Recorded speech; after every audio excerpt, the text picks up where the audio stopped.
A little bit about the relationship you have with yourself. With myself before the accident? Both. Both. So who is on social media? Who's using Facebook? Everyone. Have you ever put your relationship status complicated?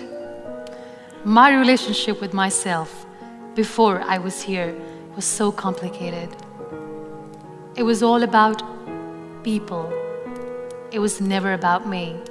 There was no me anywhere. You see, people's pleaser. The person who just wants to make everyone happy knowing that it's not worth it. You just keep doing it. And yes, your relationship eventually with yourself becomes complicated. And then now, I don't know where there are people around me or not, but I'm me now. I'm more me now. That's so nice. What advice would you give to your younger self? To my younger self? Interesting question. Yeah. Well, I'll just make her sit next to me, and very nicely I'll tell her, don't invest yourself in the wrong people. Because when you invest yourself in the wrong people, they break you into pieces, they torn you apart in such a way that it takes years and years to get back together. And also I'll tell her that while you're busy making amazing plans in your life, my dear, prepare yourself for worse. Because life is so unpredictable. Just be prepared. One of my philosophies in life is that there are 3 steps in order to repent your life. First of all is to change your personal story, then your daily rituals, and then the people you surround yourself. Yes. I believe so much in this. So tell me how important is to surround yourself with the right people. Time is a beautiful teacher.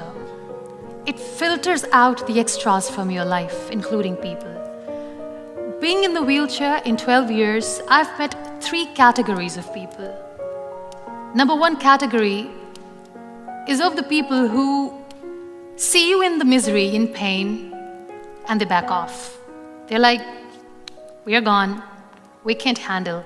I respect them for their honesty. Then there is another category of the people who are not there with you, but they just want to cling on with you all the time. They're so weak that they try to stay in your shadow. Liberate yourself from those people because they are toxic for you. Don't let them cling on to you because they're not there to help you. Liberate them. Liberate yourself. And then there is 3rd category. These beautiful people who are so selfless that when they see you in pain, they stand next to you. They've got your back. They don't share the limelight. They are just there for you. These are your people. Value them. So yes, there are 3 categories of people. Try to surround yourself with those who are real, and you will feel real. What about jealousy? What about? About jealousy. But jealousy? Yeah. I pity them. I pity those who see their failure in your success. You know, these critics, they were once dreamers. They just wanted to achieve something that today you have. But they gave up and they started becoming jealous of you. Pray for them because they're in a lot of pain. One of the things that I see usually when I do therapy, a lot of women, they prefer to stay in a miserable relationship instead of get out. Yeah. The fear of being alone is greater. Yeah. So would you give some advice to these women? We all tend to invest ourselves in relationships. And as I said, if you are doing something right with the wrong person, nothing good will turn out. And deep inside, we women are quite intuitive. We know that it's not going anywhere. It's okay to be on your own. You're stronger than you think. Don't worry about that. And wait for the right person. Let the right person come to you. There's no rush. Are you in a good relationship with yourself? Do you love your own company?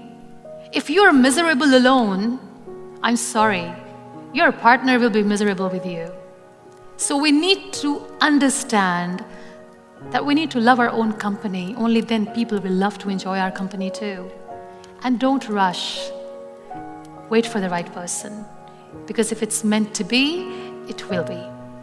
One of the things I usually say is that your relationships reflects your self-relationship. So the most important thing is to look within, to fix the most important relationship, that is the relationship you have with yourself. Yeah. Muniba, I want to ask you, how do you want to be remembered? Such a beautiful question.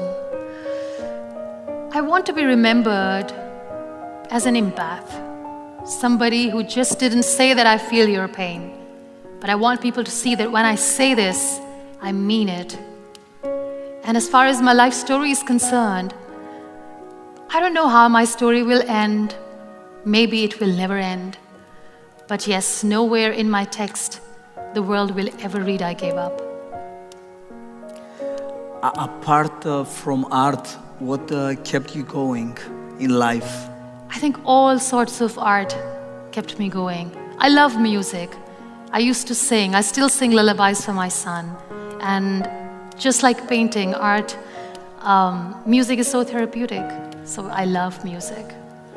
I don't know if the crowds would love that. If it's okay with you, would you mind sing something for us? Just to listen to your voice.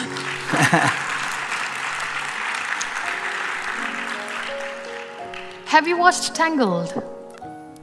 Tangled, Rapunzel, her journey, how she comes out of confinement for the first time. She goes out and sees the world awaits her. You know what, that song, I See the Light, it reminds me of the times when I was bedridden. And I used to hear the kids playing outside. I couldn't see. I used to hear thunderclap. I couldn't see the storms. I used to hear rain falling on the ground. I couldn't see it, and I missed it. But when I sat in the wheelchair, I stepped out, went close to the nature, everything changed. So this beautiful song, I See the Light, probably something that I'd like to sing.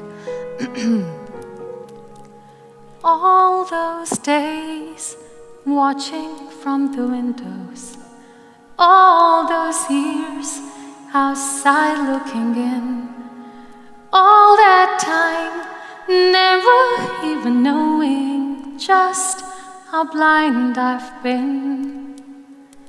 Now I'm here blinking in the starlight. Now I'm here, suddenly I see. Standing here, it's oh so clear, I'm where I'm meant to be. And at last I see the light, and it's like the fog has lifted. And at last I see the light. The sky is blue, and it's warm and real and bright.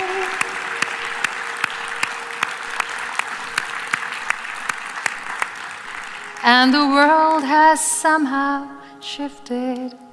All at once, everything looks different. Now that I see you. God bless you. God bless Thank you so much.